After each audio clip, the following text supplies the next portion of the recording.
शिवाजी उद्यमनगर येथील हुतात्मा गार्डन परिसरात असलेल्या जयंती आणि गोमती नद्यांच्या संगमाची कोल्हापूरकरांनी नव्याने ओळख करून घ्यावी अशी अपेक्षा सामाजिक कार्यकर्ते पांडुरंग पाटील यांनी व्यक्त केली आहे.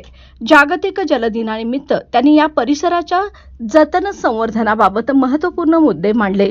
हुतात्मा गार्डनच्या उत्तर दिशेच्या प्रवेशद्वाराजवळ श्रीकृष्ण मंदिर तसेच 2 महादेव मंदिरे असून याच ठिकाणी जयंती व गोमती नद्यांचा संगम झाल्याचा ऐतिहासिक संदर्भ आहे. सध्या हा परिसर प्रदूषणाच्या विळख्यात सापडला असला तरी त्याचे धार्मिक व ऐतिहासिक महत्त्व अधोरेखित करण्याची गरज असल्याचं पाटील यांनी सांगितलं.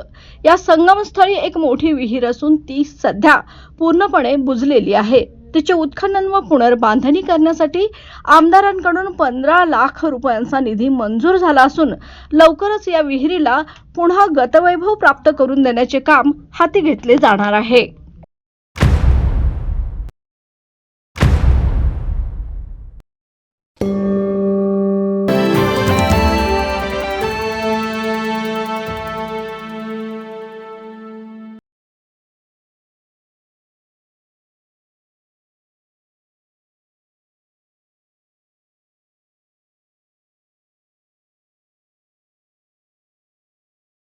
कोल्हापूर शहर आणि पंचक्रोशी परिसर हा एकेकाळी जलसंपदेने समृद्ध असा होता. 27 तळ्यांचे शहर म्हणून ओळख असलेल्या कोल्हापूरची जयंती नदी ही शहराचे भूषण होती.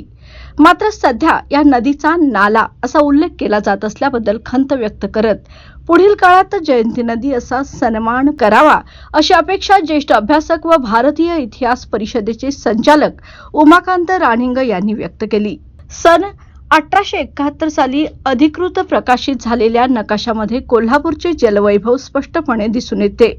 आजच्या लक्ष्मीपुरीतील अयोध्या टॉकीज परिसर, पेटाळा मैदान, गांधी मैदान तसेच कपिलदेव मार्केट या भागात मोठी तळी अस्तित्वात होती.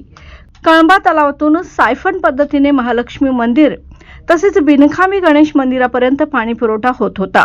म्हणून लोकप्रतिनिधी तसेच नव्याने निवडून आलेले नगरसेवक यांनी पुढाकार घेऊन ऐतिहासिक व सांस्कृतिक ओळख जपण्याचे काम करावे असे आवाहनही त्यांनी केले आहे.